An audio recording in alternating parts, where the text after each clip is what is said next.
PHI 209. You're welcome to study session 3. Why study philosophy? In this study session, we will explore the essence of studying philosophy. Due to the abstract nature of the subject, it becomes difficult for people, even those of you studying the discipline, to readily see the importance of studying philosophy. What economic value can the study of philosophy bring to me? Is its study just for economic gains? These are some of the questions we will be addressing in this study session. Learning outcomes. When you have studied this session, you should be able to 1. Present reasons for studying philosophy. 2. Describe the intrinsic value of philosophy. 3. Discuss types of philosophical skills. Rationales for studying philosophy. I want to believe a couple of persons would have posed this kind of question to you, either directly, as we have it here, or indirectly, such as, "But philosophers do not believe in God. What can you do with philosophy?" and so on. Well, my aim in this session is not to give you answers to your puzzles or questions, but rather to throw more light on the necessity and the good that is embedded in the study of philosophy. One good reason why you should take your study of philosophy seriously is that through the study of philosophy, you will imbibe certain basic skills, and these skills and abilities that are learned or acquired are transferable, not just to other academic disciplines, but also to other endeavors.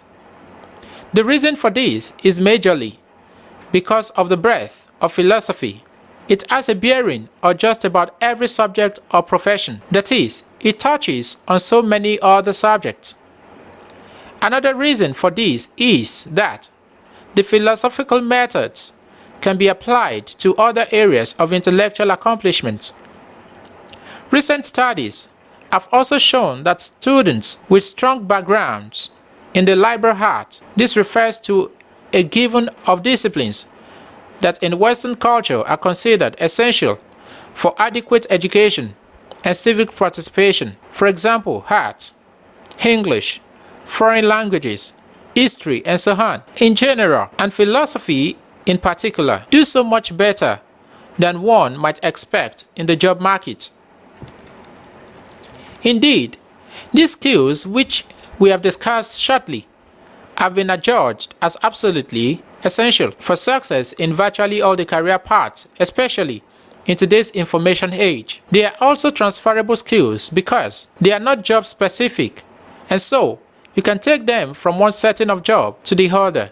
This is especially important given that in your career profession, you may find yourself in different jobs in 3 to 5 different fields. Hence, these skills help prepare you to be a lifelong learner, both professionally and personally. They can also combine to give you personal satisfaction while pursuing just any area of interest, such as entrepreneurship, politics, reading, writing, social critique, among others. The instinctive value of philosophy. Aside the pecuniary or bread and butter essence of philosophical study, one of the uttermost values lies in the habit of thought it inculcates and we imbibe, the breadth of vision it encourages, and the perspective it gives us on ourselves, our activities, and our lives, among others. The concerns of philosophy are truly abstract, but that is one of its hallmarks, and its interests and values are found in helping us to have a deeper, better, and broader understanding of ourselves and our world that we otherwise would not have. It also instills in us a new approach to our lives and how we relate to others by constantly encouraging a lifelong habit of reflection on them. The study of philosophy equally broadens one's intellectual horizons, and it helps one develop a sense of one's intellectual roots. By so doing, it makes one thinking genuinely free and less servile. According to the author of the American Philosophical Association, in their 1992 publication titled The Philosophy Major, captures the essence of philosophy thus: the study of philosophy serves to develop intellectual abilities important for life as a whole beyond the knowledge and skills required for any particular profession properly pursued. It enhances analytical, critical, interpretive capacities that are applicable in any subject matter and in any human context. It cultivates the capacities and appetite for self-expression and reflection, for exchange and debate of ideas, for lifelong learning, and for dealing with problems for which there are no easy answers. It also helps to prepare one of the tasks of citizenship. Participation in political and community affairs today is all too often insufficiently informed, manipulable, and vulnerable to demagoguery. A good philosophical education enhances the capacity to participate reasonably and intelligently in public life. The study of philosophy cannot be overemphasized. It increases in tremendous way one's intellectual powers, and as a result, gives one a better leverage to apprehending the real essence of human life, man's place in it, human action, and human thoughts. Types of philosophical skill. Critical thinking skills. The adequate study of philosophy will enhance your analytical, critical, and interpretative abilities. This skill has to do with being able to identify key issues in decision-making or problem-solving.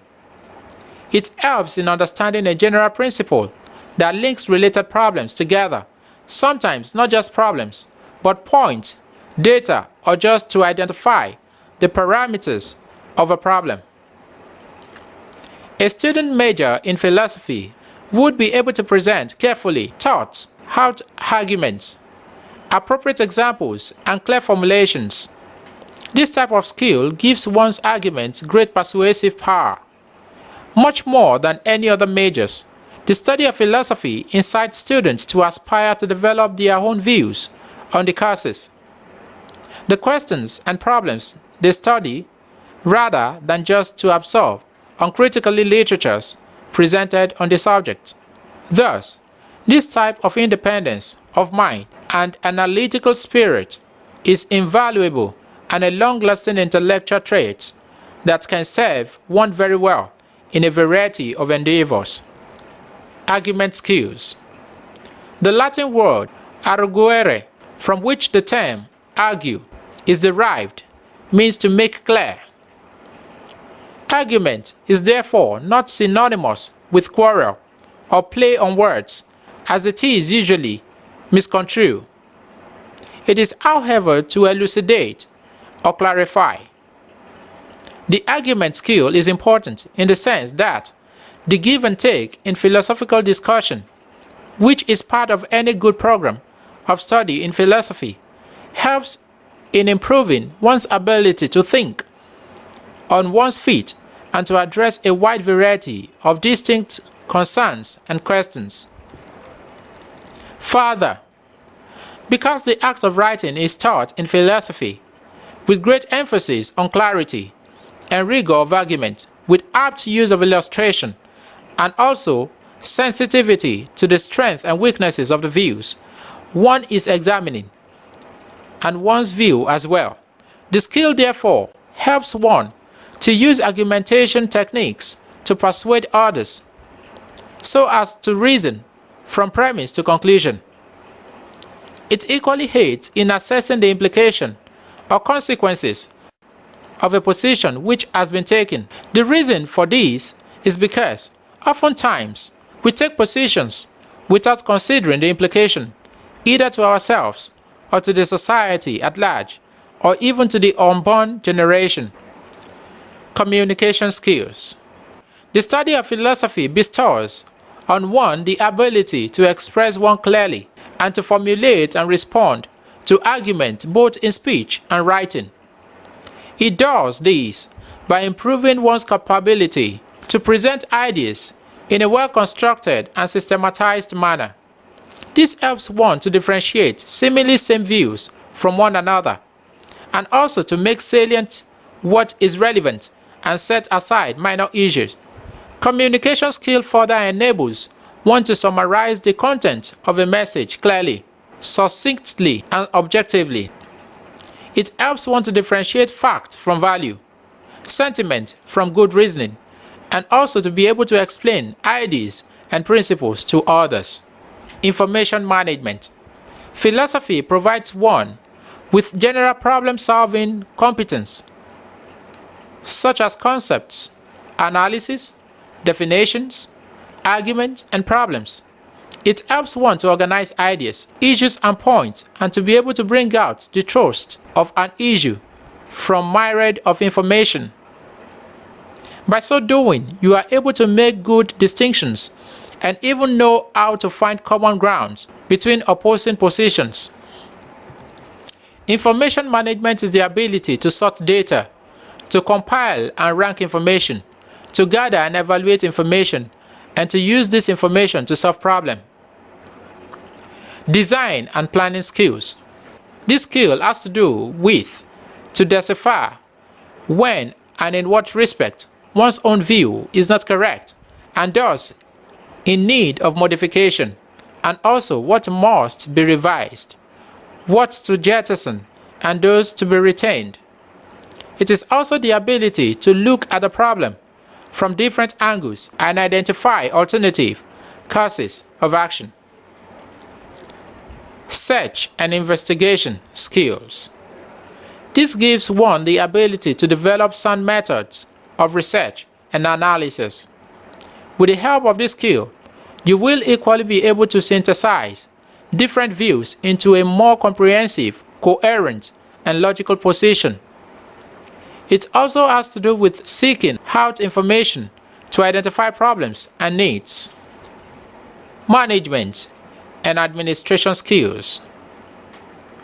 This is the ability to analyze, task, and set priorities or scale of preference to identify resource materials useful in the solution of a problem. Study session summary. In this study session, we explained how the study of philosophy can make one a jack of all trades, master of all. The reason for this is because of the numerous transferable skills that the study of philosophy bequeaths on us. Such skills include critical thinking skill, argument skill, communication skill, information management skill, research and investigation, among others. We have come to the end of study session 3. Thanks for listening.